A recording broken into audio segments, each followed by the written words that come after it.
नमस्कार दोस्तों, मैं विकास कारोलिया स्वागत करता हूं वीसीसी सागर में। तो पिछले लेक्चर में हमने पढ़ा था एनआरसी के बारे में, सीए के बारे में और एनपीआर के बारे में। तो आज हम पढ़ने वाले हैं राइट टू इंफॉर्मेशन के बारे में। हर सिटीजन को इसके बारे में जानना चाहिए और इस साल ये काफी न्यूज में भी रहा है और इसमें कुछ चेंजेस भी हुए हैं। तो स्टेट पीएससी और यूपीएससी के लिए काफी इंपॉर्टेंट हो जाता है। तो चलिए स्टार्ट करते हैं। सबसे पहले हम मेंस पॉइंट ऑफ व्यू से इसके बारे में जानेंगे कि आरटीआई क्या है, कैसे फंक्शन करता है, क्या इसके प्रोविजंस हैं, और उसके बाद हम कुछ फैक्ट डिस्कस करेंगे जो प्रीलिम्स में आपके काम आ सकते हैं। तो सबसे पहले हम इसके प्रोविजंस के बारे में पढ़ लेते हैं। Section 2H of RTI act states that public authority, बहुत ही इंपॉर्टेंट टर्म है ये आरटीआई एक्ट में। पब्लिक अथॉरिटी क्या होता है? States that public authority means any authority or body or institution or self-government established or constituted by under the constitution। यदि संविधान द्वारा कोई भी अथॉरिटी, बॉडी और इंस्टीट्यूशन बनाया जाता है तो वो पब्लिक अथॉरिटी के अंदर आएगा। By any law made by parliament, अगर पार्लियामेंट के थ्रू भी ये कोई भी लॉ वगैरह बनता है तो वो भी पब्लिक अथॉरिटी में आता है।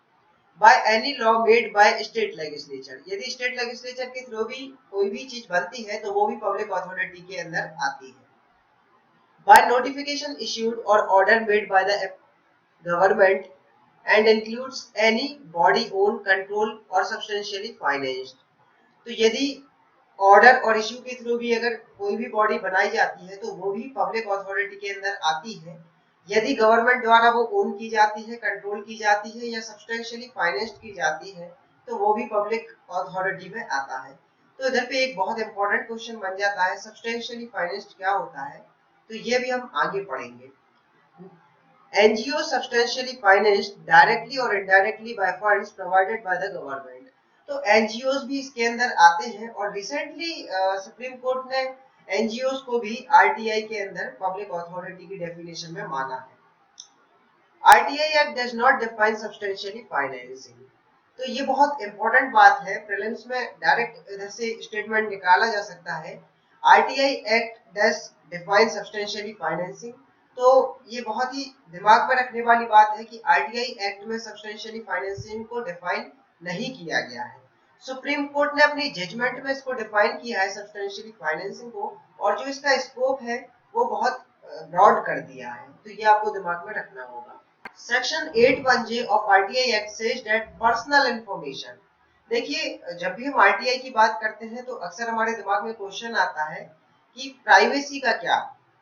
अभी ऑलरेडी न्यूज में चल रहा है प्राइवेसी इश्यू, तो क्या आरटीआई और प्राइवेसी दोनों एक दूसरे में कॉन्ट्राडिक्ट है, तो उसको भी हम समझ लेते हैं। Section 8(1)(j of RTI act says that personal information which has no relationship to any public activity or interest or which would cause unwarranted invasion of privacy of the individual shall be disclosed only if appellate authority is satisfied that the larger public interest justifies the disclosure of such information। तो इनका कहना है कि जो personal information है वो आपकी नहीं पब्लिक अथॉरिटी में आएगी, लेकिन यदि इंफॉर्मेशन वो बहुत जरूरी हो जाती है तो उसमें सबसे पहले परमिशन चाहिए पड़ती है अपीलेट अथॉरिटी की। अगर अपीलेट अथॉरिटी उसको परमिट कर देता है कि ये इंफॉर्मेशन भी आपको देनी होगी, बहुत इंपॉर्टेंट हो जाता है, तो फिर वो वहां पे अपन इंफॉर्मेशन ले सकते हैं। तो इसमें आप बोल सकते हो सेक्शन 8 में एक्सेप्शंस दिए हैं कि जो जो चीजें इसमें नहीं आती है। Any person who is a citizen of India can file an RTI application, तो ये आपको दिमाग में रखना होगा कि ये सिर्फ सिटीजन्स के लिए है, सिटीजन्स ऑफ इंडिया के लिए है। कोई भी बाहर का व्यक्ति इसको अप्लाई नहीं कर सकता, आरटीआई इंफॉर्मेशन निकालने के लिए अप्लाई नहीं कर सकता, ये सिर्फ सिटीजन्स ऑफ इंडिया के लिए। All below poverty line families are exempt from paying any fees for other, there is a nominal fee of ₹10 which may also vary from state to state। तो इधर पे इनका कहना ये है कि जो बेसिक फीस होती है वो बीपीएल फैमिलीज के लिए नहीं है, उनके लिए नॉमिनल फी रखी हुई है जो ₹10, और स्टेट टू स्टेट ये चीज वेरी करती है। अब सबसे पहले हमें इसके बैकग्राउंड के बारे में जानना होगा कि कैसे आरटीआई और पॉलिटिकल पार्टीज के बीच इश्यू चलते आए हैं आरटीआई के। दूसरा भी आपने न्यूज में सुना होगा कि चीफ जस्टिस ऑफ इंडिया भी पब्लिक अथॉरिटी में आता है, मतलब आरटीआई के अधीन आने लगा है। तो उसके भी कैसे इश्यूज चले आए हैं, तो हमें ये बहुत बैकग्राउंड डिटेलिंग में करना होगा। तो सबसे पहले हम स्टार्ट करते हैं 2010 से। 2010 में ADR that is association of democratic reforms ने टॉप 10 डोनेशंस पूछे पॉलिटिकल पार्टीज से कि आप अपने अपने टॉप 10 डोनेशंस बताइए कि आपके पास कहां कहां से आए हैं। तो वहां पे पॉलिटिकल पार्टीज ने बोल दिया कि हम पब्लिक अथॉरिटी के अंदर नहीं आते हैं, तो हम अपनी जानकारी आपको नहीं दे सकते। तो इधर पे सबसे बड़ा क्वेश्चन मार्क ये बनता है कि क्या पॉलिटिकल पार्टीज पब्लिक अथॉरिटी में आती है या नहीं आती। तो इसके लिए एडीआर ने अपील कर दी। तो उसमें फिर सीआईसी का ऑर्डर आया, political parties are public authority. उन्होंने कहा कि पब्लिक अथॉरिटी, चार रीजंस के कारण ये पब्लिक अथॉरिटीज में पॉलिटिकल पार्टीज आती है। तो सबसे पहला है पब्लिक फंडिंग इन्वॉल्व्स। अब आपको पता है पॉलिटिकल पार्टी में बहुत बहुत मात्रा में पब्लिक फंडिंग इन्वॉल्व होता है, तो पहला इसका ये रीजन ये बन जाता है कि ये भी एक प्रकार से पब्लिक अथॉरिटी में आना चाहिए। दूसरा नेचर ऑफ वर्क। तो आपको पता है पॉलिटिकल पार्टीज का नेचर ऑफ वर्क क्या है, इलेक्शन लड़ते हैं और उसके बाद अपनी गवर्नमेंट बनाते हैं। तो इधर पे उनका जो नेचर ऑफ वर्क है वो भी क्या है, पब्लिक ऑफ नेचर है, सॉरी पब्लिक नेचर है। Any institution that controls public authority is itself a public authority. यदि ये किसी पब्लिक अथॉरिटी को संभालते हैं तो ये खुद भी क्या है, पब्लिक अथॉरिटी है। चौथा पार्टीज बैकग्राउंड। पार्टीज बैकग्राउंड जो है वो union of India versus ADR 2002 case में जो सुप्रीम कोर्ट में चल रहा था, उसके फैसले से सुप्रीम कोर्ट ने बोला कि RTI is a fundamental right. हर नागरिक को अधिकार है कि वो अपने पार्टीज के बैकग्राउंड के बारे में जाने, जिनको वो सपोर्ट करते हैं उनको पता होना चाहिए कि उनकी पॉलिटिकल पार्टीज का बैकग्राउंड क्या है, कहां से उनकी फाइनेंसिंग होती है। तो ये बहुत इंपॉर्टेंट हो जाता है। तो फोर्थ पॉइंट यहाँ पे सुप्रीम कोर्ट ने ऐड किया कि पार्टीज बैकग्राउंड जानना बहुत जरूरी है, इस कारण ये भी पब्लिक अथॉरिटी में आते हैं। हमें पता है हर एक्ट में कुछ ना कुछ पावर दी जाती है, जैसे कि यहाँ पे teeth of any act is penalty. अगर किसी भी एक्ट की हम बात करते हैं तो उसमें जो सबसे स्ट्रॉन्गेस्ट पॉइंट होता है वो होता है penalty. For every delay there shall be a penalty. RTI also have this provision and states that there shall be a PIO, means Public Information Officer. But political parties has not appointed PIO. तो यहाँ पे एक loop holes की तरह ये बन जाता है, पॉलिटिकल पार्टीज ने PIO को अपॉइंट ही नहीं किया, पब्लिक इंफॉर्मेशन ऑफिसर को अपॉइंट ही नहीं किया। दे बाईपास CIC वेरी इजीली। फिर 2015 में ADR ने PIL फाइल की। उसमें सुप्रीम कोर्ट ने नोटिस भेजा गवर्नमेंट को और गवर्नमेंट ने उसका रिप्लाई दिया, it affect the smooth functioning of government like victim bye filing several application. मतलब इसका मिसयूज किया जा सकता है पॉलिटिकल पार्टीज के अगेंस्ट। अब यहाँ पे सवाल ये उठता है, is that really a ground to not give that power because of misuse. क्या सिर्फ मिसयूज से बचने के लिए आरटीआई को ये पावर नहीं मिलनी चाहिए। दूसरा रीजन ये दिया, income tax and RPA which requires the candidate and parties to disclose basic information। मतलब इनका कहना ये है कि ऑलरेडी बेसिक जो इंफॉर्मेशन होती है पॉलिटिकल पार्टीज की वो इनकम टैक्स और रिप्रेजेंटेशन ऑफ पीपल एक्ट के तहत मांग ली जाती है। तो आरटीआई की क्या आवश्यकता है वहां पर। अब हमको पता है किसी भी एक्ट में जो पावर दी जाती है उसमें सबसे बेसिक जो पावर होती है वो होती है पेनल्टीज। तो देखते हैं, the teeth of any act is penalty. For every delay there shall be some penalty. RTI also have this provision. RTI में भी ये प्रोविजन है पेनल्टी वाला। It states that there shall be a PIO, public information officer, but political parties has not appointed PIO. अभी तक PIO appoint नहीं किया गया है, so they bypass CIC very easily. तो यहाँ पे उनको एक लूप होल मिल जाता है। 2015 में पीआईएल फाइल की एडीआर ने, सुप्रीम कोर्ट ने नोटिस भेजा गवर्नमेंट को और गवर्नमेंट ने उसका रिस्पांस दिया that it affect the smooth functioning of government like being victim by filing several application. Now the question arises, is that really a ground to not give that power because of misuse? अब यहाँ पर एक mains में question बन जाता है, इसको UPSC की अगर उसमें बात करें तो थोड़ा घुमा सकते हैं, लेकिन क्वेश्चन का मतलब यही निकल के आएगा, why should political parties come under RTI? तो इसमें कुछ हिंट दी हुए है, ये आपको आंसर लिखना है और आंसर लिखने के बाद आप मेल कर सकते हैं vikascoachingsagar@gmail.com पर। तो क्वेश्चन ये है, why should political parties come under RTI. तो ये जो इश्यू चला आ रहा है 2010 से हमने देखा और डिस्कस भी किया कि क्या वैलिड रीजन सरकार ने दिए आरटीआई के लिए कि क्यों नहीं आना चाहिए। अब आपको बताना है कि क्यों आना चाहिए। तो इसमें कुछ हिंट हम देख लेते हैं। क्या है? Issue of transparency and accountability. अगर आरटीआई में आ जाता है पॉलिटिकल पार्टी, तो कोई भी फाइल करके इंफॉर्मेशन ले सकता है, तो इससे ट्रांसपेरेंसी और अकाउंटेबिलिटी बढ़ेगी। People should know their candidates background. ये बहुत आम बात और इम्पोर्टेंट बात है कि हर व्यक्ति को अपने पॉलिटिकल पार्टीज और उनके कैंडिडेट्स के बैकग्राउंड में जानना जरूरी होता है। तो यहाँ पे आरटीआई का एक अलग इम्पोर्टेंस सामने आ जाता है। Individual limits on funding is there but political parties do not have any limit. हमको पता है कि इंडिविजुअल्स की जो फंडिंग होती है उसकी लिमिट है, लेकिन पॉलिटिकल पार्टीज की कोई लिमिट अभी तक नहीं है। तो ये अपन एक तरीके से लूप होल्स भी इसको बोल सकते हैं कि चाहे इंडिविजुअल हो या पॉलिटिकल पार्टीज हो, अगर आपने इंडिविजुअल्स पे लिमिट लगा दी लेकिन पॉलिटिकल पार्टी में अभी भी कोई लिमिट नहीं है, तो सबसे ज्यादा जो कंसर्न वाली बात है वो ये है कि उनकी फंडिंग कहाँ से हो रही है, ये जानना बहुत जरूरी हो जाता है। So the big concern is their source of funding. White money भी हो सकता है, वो ब्लैक मनी भी हो सकता है और एनोनिमस मनी भी हो सकता है। इससे जो मेन इफेक्ट पड़ता है वो पड़ता है क्रिमिनलाइजेशन ऑफ पॉलिटिक्स। इसमें अहम रोल हो जाता है इसका। तो ये आप सब आंसर में लिख सकते हो और आंसर में लिखने के बाद आप हमको विकास कोचिंग सागर पर मेल कर सकते हो। अब हम बात करेंगे कुछ अमेंडमेंट्स की जो अभी तक हुए हैं और कुछ चेंजेस जो आरटीआई में अभी तक देखने को हमको मिले हैं। तो ये प्रीलिम्स पॉइंट ऑफ व्यू में इंपॉर्टेंट हो जाता है। तो चलिए देखते हैं। And central public officer Supreme Court of India versus Subhash Chandra Agrawal case, a five-judge constitution bench of Supreme Court declared that the office of Chief Justice of India is a public authority under Section 2H of RTI Act। तो हम already section 2H पढ़ चुके हैं। तो यहाँ पे इनका क्या, फाइव जज बेंच का कहना ये है कि जो चीफ जस्टिस ऑफ इंडिया का ऑफिस है वो भी पब्लिक अथॉरिटी के अंडर आता है। तो following information can be disclosed under RTI. अब यहाँ पर कुछ चीजें ये है कि सारी इंफॉर्मेशन नहीं यहाँ पे चीफ जस्टिस सामने पेश करेगा, लेकिन कुछ इंफॉर्मेशन हमको जरूर जानने मिल सकती है। तो देखते हैं क्या क्या पॉइंट्स है वो। Information about personal asset of जजेस and CJI is not violation of their right to privacy. तो जहां यहाँ पे जो पर्सनल एसेट्स हैं जजेस के और सीजेआई के, तो वो हम इजीली जान सकते हैं और ये violation of right to privacy नहीं है। नेम्स ऑफ जजेस रिकमेंडेड बाय कॉलेजियम। तो हमें पता है कि जो अदर जजेस सिलेक्ट होते हैं तो उसमें कॉलेजियम होता है। आपको पता है जजेस प्रेसिडेंट द्वारा नियुक्त होते हैं और उसमें कॉलेजियम लगता है। ये आप सुप्रीम कोर्ट और हाई कोर्ट के चैप्टर्स में पढ़ेंगे पॉलिटी की सीरीज में।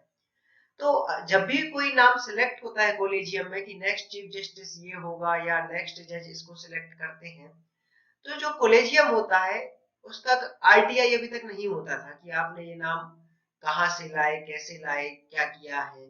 तो अब वो जो नाम होगा, रिकमेंड जो भी नाम करेगा वो अब हमको जानने को मिल जाएगा। जो भी जज जो भी नाम रिकमेंड करेगा वो हमको जानने को मिल जाएगा। Following information can not be disclosed under RTI. तो अब क्या नहीं आता आरटीआई में? Reason cited by collegium for recommendation of जजेस। सपोज किसी भी जज को रिकमेंड कर दिया, कॉलेजियम में किसी भी जज को रिकमेंड कर दिया, तो उसके रीजंस नहीं देने होंगे कि आपने इसको रिकमेंड क्यों किया, आपने इनको रिकमेंड क्यों किया, इसका रीजन नहीं देना होगा। दूसरा, information protected under section 8 of RTI act. तो आपने देखा था सेक्शन 8 में हमने कुछ चीजें एग्जाम्पशंस किए थे कि ये चीजें नहीं आती हैं आरटीआई एक्ट के, तो वो इधर पे भी इनको मिलता है। NGOs under RTI. तो यहाँ पे दूसरी चीज आ जाती है, हमने पहले भी डिस्कस किया कि अब एनजीओस भी आरटीआई के अंतर्गत आने लगे हैं। NGOs receiving funds from the government under the ambit of RTI act. तो वहां पे हमने बात की थी सब्सटेंशियली फाइनेंसिंग की, याद होगा आपको। तो एक क्वेश्चन हमारे दिमाग में ये आता है कि सब्सटेंशियल फाइनेंसिंग क्या होता है। इसको सुप्रीम कोर्ट ने डिफाइन किया है, ना कि आरटीआई एक्ट ने। हम ये डिस्कस कर चुके हैं। तो सब्सटेंशियली फाइनेंसिंग मतलब कितना होता है, कि अगर गवर्नमेंट द्वारा इतना पैसा दिया गया तो वो सब्सटेंशियली फाइनेंसिंग कहलाएगा। तो कोई लिमिट है क्या? तो सब्सटेंशियली फाइनेंसिंग इधर पे सुप्रीम कोर्ट ने कहा है कि चाहे 1 रुपए दे या कितना भी दे, वो सब्सटेंशियली फाइनेंसिंग कहलाता है। और ये डायरेक्ट वे में दिया जा रहा है तो भी सब्सटेंशियली फाइनेंसिंग कहलाएगा, और इनडायरेक्ट वे में दिया है तो भी ये सब्सटेंशियल फाइनेंसिंग कहलाया जाएगा। और दूसरी बात यहाँ पे ये निकल के आती है कि जरूरी नहीं सिर्फ कैश के फॉर्म में ही सब्सटेंशियल फाइनेंसिंग हो, किसी भी तरह की अगर हेल्प दी जाती है तो वो सब्सटेंशियल फाइनेंसिंग के रूप में मानी जाती है। अब जब आरटीआई को इसके एनजीओस को आरटीआई के अंदर लाया गया है तो हमें ये देखना चाहिए कि एनजीओस को रेगुलेट कौन करता है। NGOs are regulated under the provision of FCRA and FEMA act. ये आप दोनों आपको याद रखने होंगे। This ruling would means that NGOs will have to maintain records as provided under the RTI Act and every citizen will have a right to get information about them।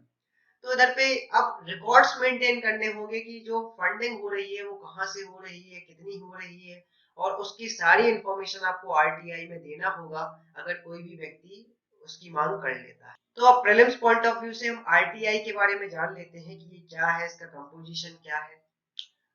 CIC was established under the provision of Right to Information Act 2005। तो इसको 2005 में लाया गया है, ये basically सभी को पता है। The commission consists of chief information commissioner and not more than 10 information commissioner। मतलब इनकी टोटल 11 मेंबर्स की टीम होती है जिसमें एक चीफ इंफॉर्मेशन कमिश्नर होता है और 10 से ज्यादा इंफॉर्मेशन कमिश्नर नहीं होंगे। इनको अपॉइंट अब ये अपॉइंट कहाँ से होते हैं? They are appointed by president. ये वर्ड आपको याद रखना होगा, बेसिक फैक्ट में आ जाता है, कई एग्जाम्स में आ जाता है कि अपॉइंट कौन करता है। तो प्रेसिडेंट अपॉइंट करता है recommendation of a committee consisting of prime minister as a chairman, leader of opposition in the Lok Sabha. UPSC prelims में क्वेश्चन पूछ सकते हैं कि leader of opposition of parliament, लेकिन leader of opposition of Lok Sabha है। And union cabinet minister nominated by prime minister. तो कोई भी यूनियन कैबिनेट मिनिस्टर होगा जिसको प्राइम मिनिस्टर नॉमिनेट करता है। They should be persons of eminence in public life with wide knowledge and experience in law, science and technology, social service, management, journalism, mass media और administration and governance. तो जो भी ये 11 member select होते हैं उनमें ये प्रॉपर्टीज होनी चाहिए। They are not eligible for reappointment. तो आपको ये याद रखना होगा कि रीअपॉइंटमेंट यहाँ पे पॉसिबल नहीं है। Amendments brought in the RTI act, ये बहुत इंपॉर्टेंट हो जाता है। तो देखते हैं आरटीआई एक्ट में क्या अमेंडमेंट हुए हैं 2019 में। Removal of fixed term. As per the Act, CIC and ICs will hold office for the term of 5 years। तो जो एक्ट था ओरिजिनल उसमें लिखा था कि CIC और ICs 5 साल के लिए 5 साल का इनका टर्म है। The amendment removes the provision and states that the central government will notify the term of office for the CIC and the ICs। तो यहाँ पर कुछ बदलाव किए गए हैं। जो ये बदलाव किए गए हैं कि फिक्स्ड टर्म रिमूव कर दी गई है और ये पावर दी गई है सेंट्रल गवर्नमेंट को, वो टर्म डिसाइड करेंगे टाइम टू टाइम सीआईसी और आईसीस की। दूसरा चेंज किया गया है determination of salary. As per the act, salary of CIC and ICs at the central level will be equivalent to the salary paid to the chief election commissioner and election commissioner respectively।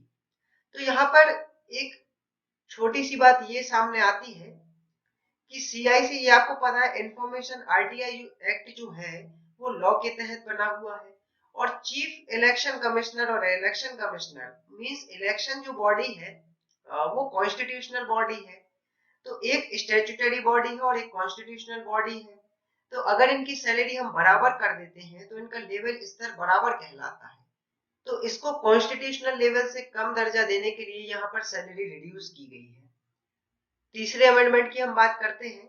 The amendment empowers the central government to determine the salaries, allowance and other terms and conditions of the service central and the state CICs and ICs।